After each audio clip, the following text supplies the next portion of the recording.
Hello,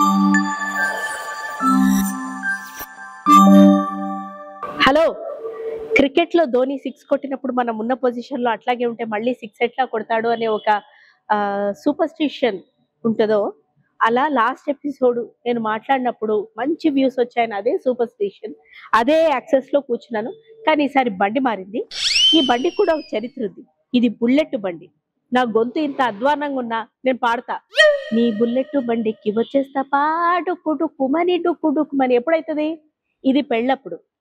పెళ్లికి bullet బండి ఎక్కడం, అప్పగింతలప్పుడు ఎడవకుండా ఎగురుకుంటూ వెళ్ళిపోవటం, పెళ్లికి ప్రీ వెడ్డింగ్ ఫోటో షూట్స్, రకరకాల తినుబండారాలు, తోకెత్తిన కాకి తోకదిచ్చిన కాకి లాగా తాళి కట్టే ముందు ఫొటోస్, కట్టిన తర్వాత ఫొటోస్, మళ్ళీ నుదుటున మూతిలో మూతి పెట్టి ముద్దులు పెట్టడాలు, దాని తర్వాత వరుడు వధువు ఇట్లా బుట్టల్లో తట్టల్లో లేకపోతే ఇంకా ఎందులోనో బిన్నుల్లో వాళ్ళందరినీ తీసుకురావటం. ప్రతిదానికో పద్ధతి ఉంది, కానీ ఇష్టం వచ్చినట్టు. పల్లకి వరకు ఓకే, కానీ విచిత్రంగా వాళ్ళని తీసుకురావటం. పైగా దానికి బ్రైడ్ అండ్ గ్రూమ్ ఫ్యామిలీస్ డాన్సులు, అది కాకుండా అప్పగింతలప్పుడు కూడా అదొక వేడుకలాగా చేయటం. ఏడ్చే టైం కూడా ఎవ్వడికి ఇవ్వకపోవడం. ఇది ఎలా ఉందంటే, మమ్మీ ఈ రేపు నాకు పెళ్లి, రేపటితో నాకుండదు నీతో లొల్లి అని దిక్కుమాల ప్రాసలు. ఇవన్నీ పెళ్లి అన్న ఇన్స్టిట్యూషన్ ని సేక్రెడ్ సెరమనీని విచిత్రంగా మార్చేసాయి. ఇన్నాళ్ళకి మనకి దొరికాడు ఒక కరెక్ట్ మొగుడు. అక్కడ పెళ్లి కొడుకు ఒక 10 రూల్స్ పెట్టాడు కదా, ఆ రూల్స్ గురించి డీటెయిల్డ్ గా మాట్లాడాల్సిన టైం వచ్చింది. మాట్లాడదాం రండి.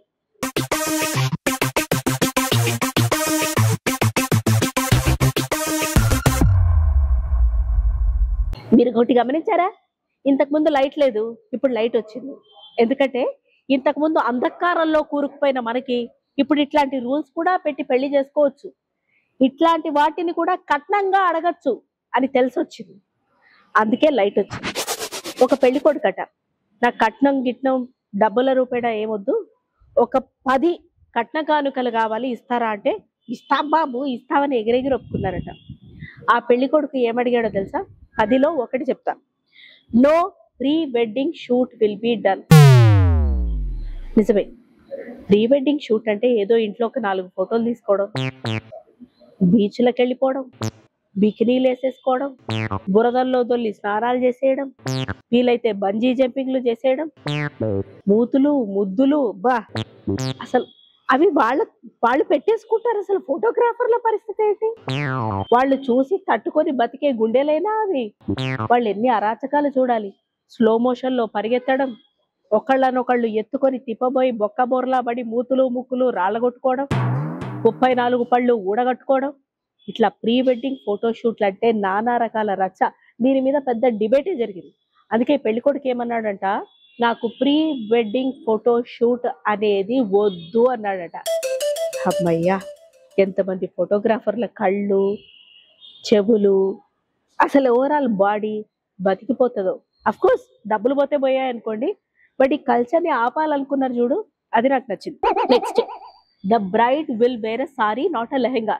నాకు తెలిసి ఈ పెళ్లి కొడుకు నార్త్ ఇండియన్ పెళ్లి కొడుకు అయి ఉండాలి. అతనే లెహెంగా వద్దన్నాడంటే ఇక సౌత్ ఇండియన్స్ అంతా కూడా సచ్చినట్టు శారీ కట్టుకోవాలి. అది ఎంగేజ్మెంట్ అయినా, సంగీత్ అయినా, పెళ్ళైనా, అపగింతలైనా, చివరికి సత్యనారాయణ వ్రతాలైనా సరే చీర అంటే చీరే అబ్బా, ఒక అందం. ఆ చీరకున్న లుక్ అసలు దేనికి రాదు. అందులో పెళ్లికి చీరకి అవినాభావ సంబంధం ఉంది. లంగాలు లుంగీలు వేసుకొని పెళ్లి చేసుకుంటే ఏముంటుంది కిక్కు? అందుకే చీర అన్నాడు, చీరేసాడు, నచ్చేసాడు అంతే. Next, instead of loud vulgar music soft instrumental music ఉండాలి పెళ్ళప్పుడు. సినిమా చూపిస్తా మావా, ఊ అంటావా మావా, ఊ అంటావా మావా, కిస్ కిస్ కిస్ కిస్, నా లుంగి నీ లంగా, నీ మూతి నా ముక్కు రెండు కలిపేద్దాం ముగ్గురం అయిపోతుంది. ఇట్లాంటి దిక్కుమాల లిరిక్స్ ఉన్న పాటలు వద్దట. సాఫ్ట్ ఇన్స్ట్రుమెంటల్ మ్యూజిక్ పెళ్లికి పనికొచ్చే పాట కావాలట. వెడ్డింగ్ టైంలో అట్లాంటి మంచి పాటల్ని పెట్టండి, రిసెప్షన్ టైంలో అట్లాంటి మంచి పాటల్ని పెట్టండి, ఇన్స్ట్రుమెంట్స్ వాయించండి. అసలు ఇన్స్ట్రుమెంట్స్ వాయిస్తే గొడవే లేదు, లిరిక్స్తో అవసరమే లేదు, ప్రశాంతంగా హాయిగా ఉంటుంది. భలే కోరాడు. కట్నం కింద ఫోర్త్ ఏం కోరిక కోరాడంటే వరమాల, అంటే వరుడికి వధువుకి వరమాలలు వేస్తారు కదా, ఆ టైంలో ఒక వధువు వరుడు మాత్రమే స్టేజ్ మీద ఉండాలి. అసలు పెళ్లి ఎవడికి జరుగుతుందో కూడా అర్థం కాదు. మొత్తం వచ్చిన జనమంతా స్టేజ్ ఎక్కేస్తారు. చాలా పెళ్లిళ్ళకి వెళ్ళినప్పుడు నాకు అనిపిస్తుంది ఆ స్టేజ్ ఎక్కడ ఊడి కింద పడిపోతుందో అని. ఆ స్టేజ్ కు కెపాసిటీ అని ఏడుస్తుంది కదా. మొత్తం పెళ్లికి వచ్చిన వాళ్ళందరూ కుర్చీల్లో కూర్చోరు ఎవరు, పాపం పిచ్చి పిల్లలు ఆడుకుంటూ ఉంటారు అంతే. ఆ కుర్చీలు అందుకే మ్యూజికల్ చైర్స్ కే ఉపయోగపడతాయి. మిగతా వాళ్ళందరూ కూడా స్టేజ్ ఎక్కేసి గుంపులుగా మాట్లాడేసుకుంటుంటారు. వాళ్ళు కూడా చీరల గురించి, నగల గురించి. పెళ్లి మీద ఏ ఒక్కడికి కాన్సన్ట్రేషన్ ఉండదు. పెళ్లి కొడుకు పెళ్లి కూతురు కూడా. పూజారి గారు కూడా శాస్త్రోదేవుడా అయిపోతుందని తొందరగా మంత్రాలు చదివేస్తారు. సో ఇట్లా కాకుండా వరమాల వేసే టైంలో మనశ్శాంతిగా ప్రశాంతంగా జీలకర్ర బెల్లం పెట్టే టైంలో అలా ఉండాలి అని కోరుకున్నాడు. నెక్స్ట్ ఏం కోరుకున్నాడు, ఈ వరమాల వేసేటప్పుడు ఇట్లా పోటీ మీద బ్రైడ్ ని గ్రూమ్ ని లిఫ్ట్ చేస్తుంటారు. ఎందుకు చేస్తారా? అంత కష్టపడి పెళ్లి చేసేదే వాళ్ళిద్దరు కలవడానికి. ఆ టైంలో మీ బోడి బొక్కలో డిలే లేటి నాకు అర్థం కాదు. ఆ ముహూర్తానికి జీలకర్ర బెల్లం పెట్టాలి, లేకపోతే వరమాలలు వేయాలి. దానికి ఒక పద్ధతి పాడు ఏడుస్తుంది కదా, దీనికి పోటీయా మీ బొందలు పెట్ట, అది వద్దని చెప్పారు. బాగుంది. నెక్స్ట్, ఒక్కసారి పండితుడు వేద మంత్రాలు చదవడం మొదలు పెట్టిన తర్వాత ఆయన్ని ఎవ్వడు ఇంటరప్ట్ చేయకూడదు. నా బోటిది ఉంటుంది, దానికి ఒక్క పెళ్లికి 150 డౌట్లు ఉంటాయి. పతులు గారు ఇది ఎక్కడ పెట్టాలి, పసుపు తీసుకురావాలా, కలపాలా, అక్షంతలో కలపాలా, కుంకుమ అయిపోయిందా, వెయ్యాలా, కొబ్బరి చెప్పేది ఏది, జీలకర్ర బెల్లం ఏది, జీలకర్ర బెల్లం సరిగా కలిపిందా, ఆకుల్లో ఒక్క పెట్టారా, నా బొంద పెట్టారా, ఇవన్నీ ఎందుకు? ఆయన పూజారి గారు కూడా మంత్రాలు అసలు చెప్పరు. ధర్మేచ అర్ధేచ మోక్షేచ నాతిచరామి అని సప్తపది ఏంటో ఉన్న పళంగా నాతో సహా, ఎందుకంటే పెళ్లి నాకు చాలా ఏళ్ళు జరిగి, సప్తపది ఏంటో మన ఎవ్వడికి తెలియదు. కానీ సప్తపదని తొక్కేస్తూ ఉంటాం, ఒకళ్ళకొకళ్ళు కాళ్ళు. ఇట్లాంటి వాటిట్లో రొమాన్స్ ఏంట్రా? పెళ్ళైన తర్వాత మీరు ఇద్దరే ఉన్నప్పుడు చెయ్యండిరా. రొమాన్స్ చేసి బయట ఎందుకురా పెడతారు? నాకు అర్థం కాదు. ఒకటి కాలు మీద ఒకటి దొక్కుతూ ఉంటాడు, మెట్టలు పెడుతూ ఉంటాడు, ఇట్లా అని ఇట్లా గిల్లుతుంటారు. వాళ్ళు ఏదో సినిమాటిక్ గా చూపించారు రా 1-2 పాటల్లో.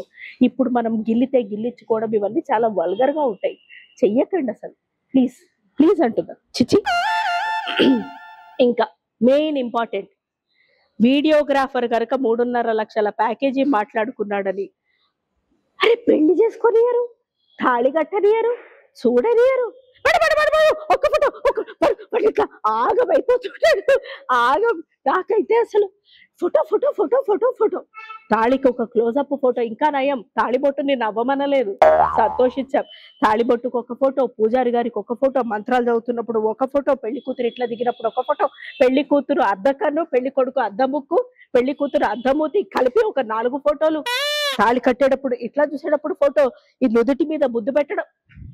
అసలు ఈ నుదుటి మీద ముద్దు పెట్టడం అనే కాన్సెప్ట్ ఏంటి? అదే చెప్తున్నా, పెళ్లి తర్వాత చేయండి.